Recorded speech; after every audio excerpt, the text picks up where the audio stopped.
Hi guys, welcome back. We have just arrived at the Mystic Cave. Ooh, spooky. Yeah. This level can be a bit annoying sometimes because they do have there is a part in this game, this bit where there is a massive pitfall that you can fall into, and there's loads of tricks and bits like that you got to kind of be a bit wary about. So you got to be careful before you jump into something. It does feel a bit claustrophobic, this level as well, I must say. Let's get you.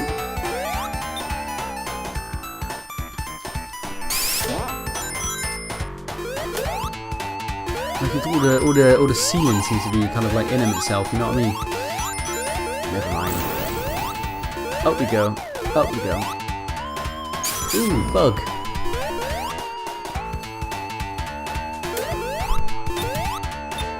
I like how even if there are enemy sprites on the screen and stuff like that, they're not a necessary thing to kind of destroy. They're just kind of there, aren't they? Which way do I need to go? This way?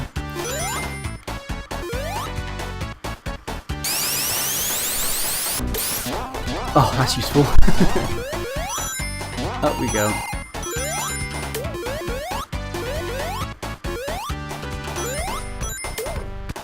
Ultimately, I can ignore all the enemies and not bother getting them, but you do feel kind of a little bit obliged to kind of hit them. The only game where you have to beat up the enemies in order to save the little animals that come out of them is Sonic 3D or Sonic 3D Blast, whichever it's called,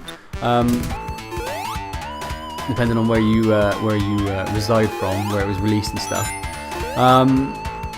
Yeah, that's the only game where you have to literally find all the enemies, bump them on the head to release the animal, whatever stuck inside, the bird, whatever stuck inside or whatever, and use him or her, use the animal to obtain a few items along your journey, but also to unlock the next section of the stage as well.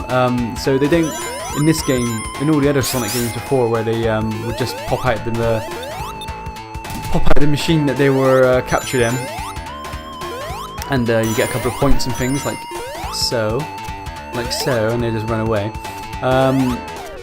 You actually got to use them.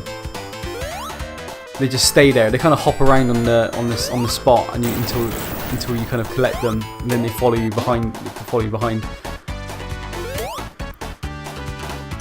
Which is a nice little difference in that game. But that game is notoriously a bit odd because although it says it's 3D, it's not actually 3D. It's just a game on a dodgy angle. We'll see if we want to play that one or not, depending on if we want to give myself a headache or not. Down we go. Oh jeez, that's why you can't go too fast in this level because of lots of pitfalls like that. Ah, rubbish. I think, yeah, if I remember, I think it's down there where it's just a massive pit. So if you're Super Sonic on this stage, you got to be very careful because you can just walk straight into a bottomless pit. Not bottomless, but it's full of spikes. And if you're Super Sonic and you fall down it, you just got to wait until he's run out of rings before you can before he dies, which can sometimes be a bit annoying. Am I going the right way? I feel like I'm going a way.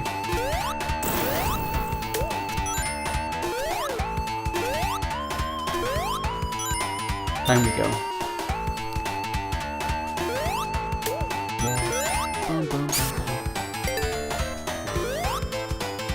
We seeing Robotnik? I think we are. Here he is. So no special stages in this bit. So again, Super Sonic is getting further and further away from us. No pressure. That's alright. I'm just enjoying playing this game again. As I said, Super Sonic doesn't really unlock anything different, so we're not going to miss out on anything if I don't get him. In fact, it just gives us a bit more of a challenge, not having him, because he makes things a bit easier having Super Sonic. Run, mice, run! Nice, so we got through Act 2!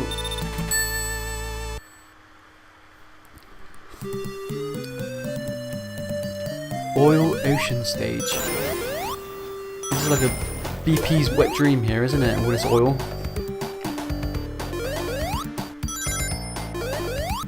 Up we go. Ooh, careful.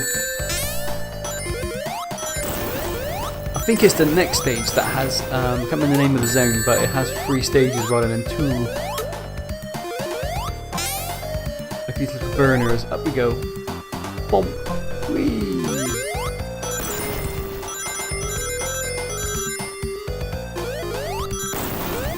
Whoopsie daisy. Up we go.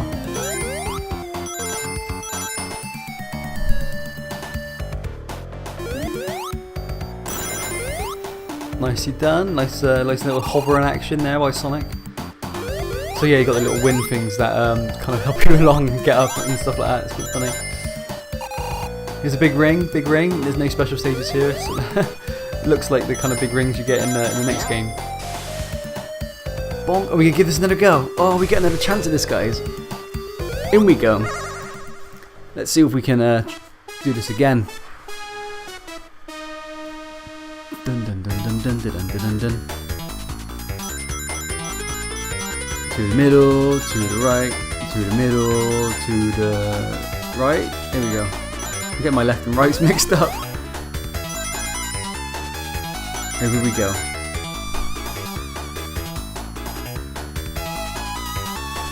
Oops. That was my bad, Tails. Sorry, you followed my lead and I dragged you into somewhere you didn't want to be.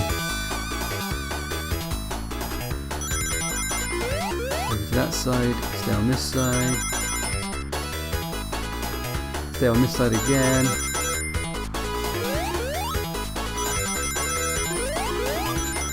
And you gotta wait for the bomb to go. Oh, no you don't.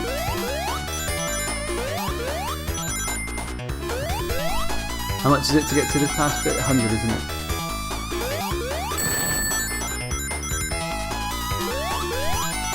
Ah, oh, 2 more rings! No, no, no! We're not doing very well, are we?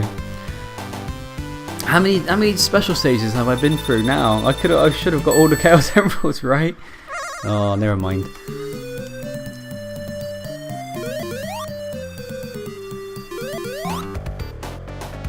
Up we go.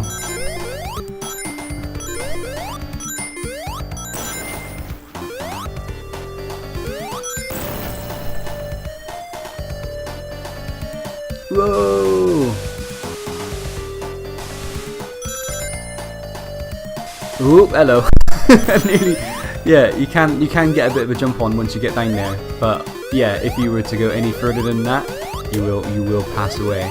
You will lose you will lose one of your 1 men. I've been playing Sonic on as well as Mario at the same time, so it's quite interesting to kind of go through like the games, the 2 franchises side by side, which is something I've never done before really. So it's interesting because just the way they kind of go about level design and the feel of their games and stuff like that. I have to say, these Sonic games are a lot more easier. They are a lot more easier to pick up and kind of go with. There's not a lot of thinking when you're playing these games, and I say you just gotta kind of like go with the flow of where Sonic takes you in these ones. And ultimately, it's easy because as long as you've always got 1 ring, you're fine. Whereas with Mario, there's some cases where if you don't have the fire flower, you're screwed. So like the difficulty I'll say is a hell of a lot more harder in the Mario franchises. But there's something about Sonic that I think it's just the accessibility of it, having all, being able just to pick him up and go with it without having to think too much into it, because ultimately he's just a running, jumping man. The platforming is pretty solid in the games and stuff like that, and the levels are nicely designed. I like to think anyway in these earlier games. So yeah, accessibility, Sonic has got it. So it's probably the reason why I find myself if I'm ever like, you know, I'm 30 now, and I used to play this game when I was a hell of a lot younger. So but the games I always come back to when I just want to have a little downtime and just chill out and stuff is always Sonic, just because I know I'll be able to get, I don't have to think about it a lot of the time, you know what I mean? So I don't have to really think, I don't have to try and remember like different patterns and codes and where do I need to go for this and where do I need to go for that.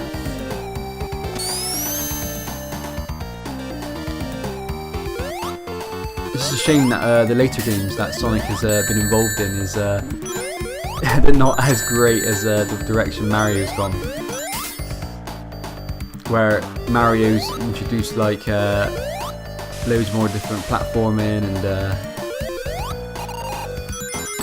loads of different games, stuff like that, and they're all very much regarded, quite highly regarded as some best platforming games on all the consoles. That is always the flagship runner of every Nintendo console that gets released, and all the games are pretty solid. Whereas Sonic has been murdered as far as games are concerned.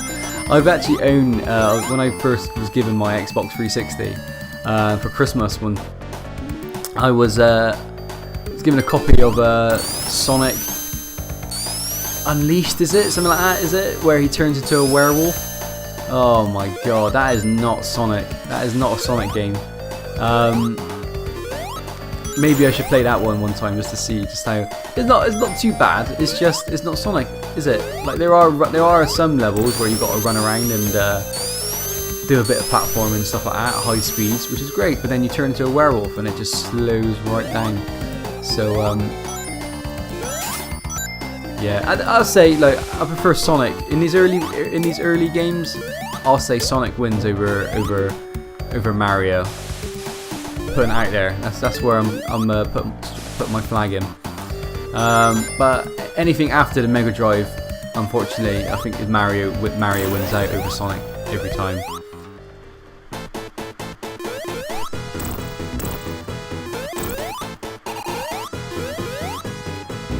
This boss is a bit funny. He's got some friends with him, so he pops up for a tiny amount of time, but then he's got this nice little laser.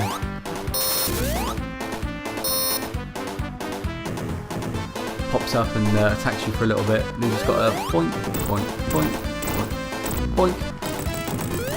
He's better off just staying on the surface, if I'm quite honest. I don't know why he popped up. Never mind. Ooh. Thank you guys, awesome. So that was the Evolution stage. Yeah, so we tried some special stages, but I can't see it happening. Can you? No, I can't see it happening either. Never mind. Cool. Right, guys, come back into the next episode where we're going to try and make our way through the Metropolitan. Cheers, guys. See you then. Bye-bye.